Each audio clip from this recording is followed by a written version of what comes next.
Ini adalah perkembangan terkini yang perlu anda ketahui pada jam ini di mana sebentar tadi Menteri di Jabatan Perdana Menteri Hal Ehwal Agama Datuk Idris Ahmad mengumumkan bahawa kota haji untuk Malaysia pada tahun ini adalah sebanyak 14,306. Ia merangkumi 45% daripada kota tahunan sebelum ini dan ianya kota itu terpakai untuk semua negara. Menurut Idris, hanya jemaah yang berusia 65 tahun ke bawah dibenarkan menunaikan haji dan mereka perlu lengkap vaksinasi serta tiada penyakit kronik. Katanya kos mengerjakan haji akan diumumkan oleh tabung haji pada Jumaat hari esok. Bagi membincangkan perkara ini, bersedia bersama kita di talian ialah Presiden Persatuan Agensi Pelancongan Umrah dan Haji, Datuk Sri Razali Muhammad Shah. Assalamualaikum Datuk Sri, apa khabar? Terima kasih kerana sudi bersama kami pada petang ini. Reaksi pertama Datuk Sri dengan pengumuman oleh Menteri di Jabatan Perdana Menteri sebentar tadi bahawa kota haji kita tahun ini ialah sebanyak 14,306 dan juga perlu kita fahami kota haji yang diberikan oleh Kerajaan Arab Saudi secara keseluruhannya kepada negara-negara luarnya. Ya, terima kasih. Assalamualaikum warahmatullahi wabarakatuh kepada semua. Bersyukur untuk tahun ini kita dapat kota 14,300 lebih tu. Mana satu peningkatan dibandingkan dah 2 tahun tak dapat menunaikan haji. Sungguh jumlahnya itu 45%, tapi saya rasa alhamdulillah ada juga yang di tahun ini. Dan bagaimana Tuan Haji, kita melihat kepada situasi sebenar keadaan ibadah haji pada tahun ini. 1 juta sahaja kota diberikan ataupun jemaah yang dibenarkan untuk menunaikan haji pada tahun ini. Ada sedikit peningkatan berbanding tahun lalu. Akan tetapi bagaimana kita menguruskan dan juga mengawal persepsi jemaah-jemaah ataupun umat Islam yang ingin menunaikan haji dari tahun ke tahun pasca pandemik ini? Ya, kalau kita tengok masa kini biasanya 3 juta dijadikan 1 juta. Maknanya mereka masih mengamalkan kawalan jugalah untuk menjaga penyakit ini daripada merebak. So jadi kita kena akur dengan SOP yang akan diaturkan. Mungkin tahun depan ia akan bertambah. Kalau mungkin kalau tak ada masalah mungkin balik kepada kota asal kita yang 30,000 lebih itu. Jadi kita kena bersedia dalam masa 1-2 tahun ni mungkin jemaah kita berkurangan jugalah daripada tahun yang sebelumnya.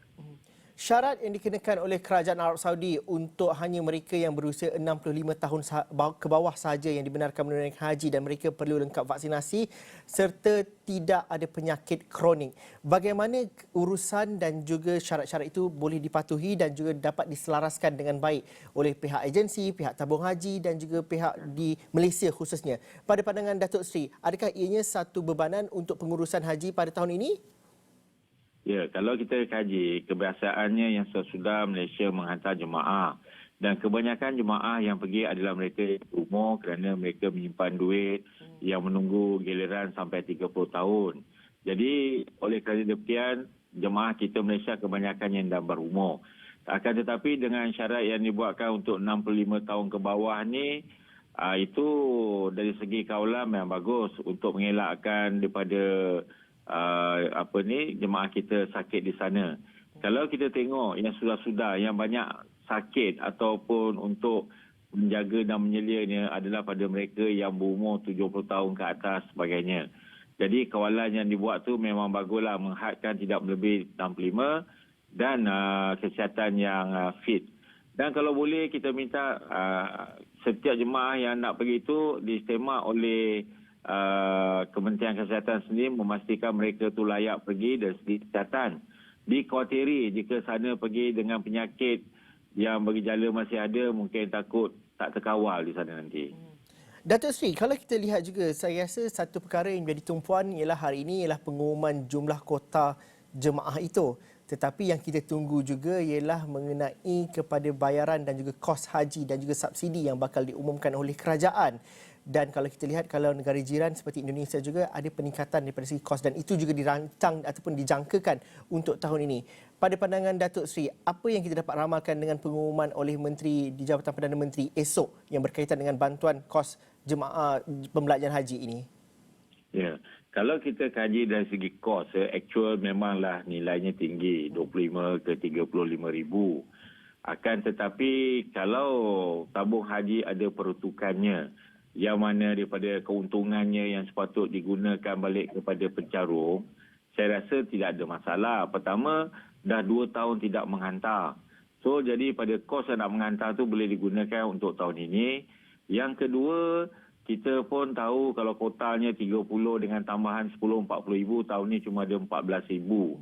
Jadi saya rasa kalau ikhlaslah tabung haji boleh gunakan excess fund yang ada 3 tahun ni, digunakan untuk jemaah tahun ni yang dah bersedia untuk pergi.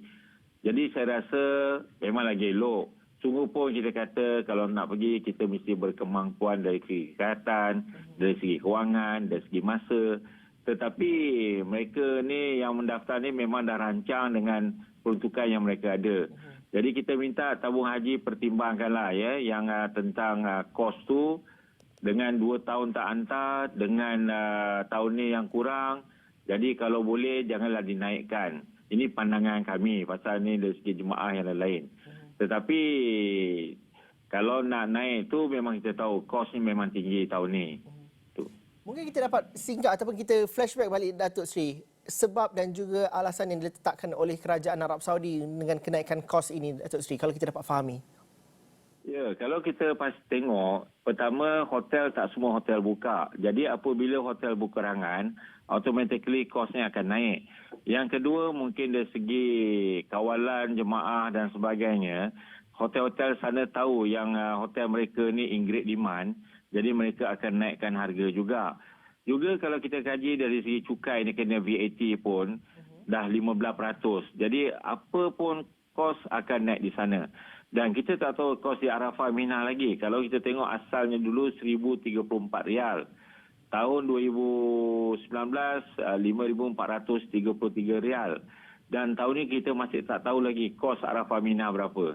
So mungkin di situ pun akan meningkatkan kos untuk pergi haji tu. Tapi Datuk Seri yakin yang itu dapat ditampung dan juga dapat dikawal dengan baik oleh pihak tabung haji dan juga pihak kerajaan. Datuk Seri, mengenai kota kepada kota jemaah 14,306 ini, bagaimana kita dapat fahami pembahagian antara jemaah-jemaah haji dan juga syarikat-syarikat yang menguruskan jemaah haji ini? Bagaimana pembahagian kota itu Datuk Seri kalau kita dapat fahami di peringkat Malaysia ini? Ya, kalau kita tengok dulu ya tabung haji asalnya bila dia dapat kota dia dah allocatekan pada PJH mereka. Tetapi saya ingat dalam 8 tahun lepas tersebut terbagi kepada siapa yang dapat pergi haji dan mereka terpulang untuk pilih kepada PJH yang mereka nak pergi. Jadi kalau 14,000 lebih tu mana itu semua hak yang pergi melalui tabung haji. Tetapi kalau mereka nak pergi swasta mereka kena pilih syarikat yang PJH yang mereka nak pergi. Jadi saya rasa itu tak ada apa masalah kerana semua terpulang kepada jemaah sendiri mana mereka yang nak pergi. Cuma saya ingin tegur juga di sini yang sebenarnya kalau kos tabung haji yang kos haji yang kalau ditampung itu bukan duit kerajaan, itu kita gunakan balik duit tabung haji yang dialokasikan kepada jemaah haji self. Bermaknanya kita terpulang pada tabung haji berapa yang keuntungan mereka dapat. Mereka penjimatan yang mereka tak perlu bayar cukai, mungkin duit yang ada keuntungan tu boleh digunakan untuk menampung jemaah-jemaah yang nak pergi haji ni.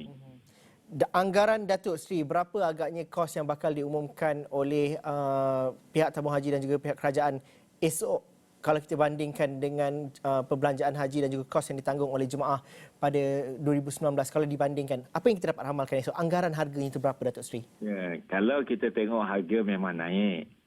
Tabung haji pun tahu memang harga tu pun naik 25 ke 35 ribu, itu kos untuk pergi menunaikan haji. Cuma kita tengok mana yang tabung haji boleh tampung. Untuk jemaah pertama 3 tahun dah tak pergi, 2 tahun, kerana tahun ini dah dikurangkan. Jadi kalau ada peruntukan tu berapa yang mereka nak tampung, itu very subjektif dan kita pun macam kami pun tak mampu nak meramalkan apa yang berlaku. Jadi untuk pastikannya tabung haji sendirilah berapa yang mereka sanggup tampung daripada keuntungan yang mereka dapat selama ini.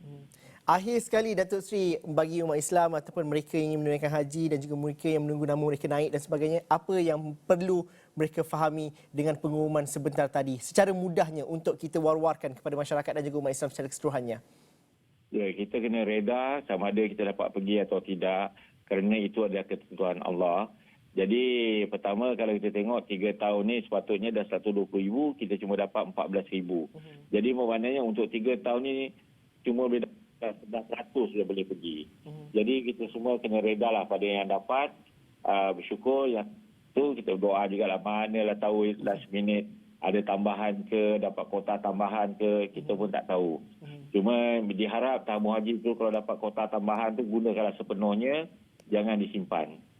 InsyaAllah itu juga yang kita harapkan. Terima kasih Datuk Seri Razali Muhammad Shah, merupakan Presiden Persatuan Agensi Pelancongan Umrah dan juga Haji. Kita berbincang mengenai pengumuman oleh Menteri di Jabatan Perdana Menteri Hal Ehwal Agama Datuk Seri Idris Ahmad sebentar tadi, yang mengumumkan bahawa peruntukan dan juga kota haji untuk Malaysia pada tahun ini adalah sebanyak 14,306.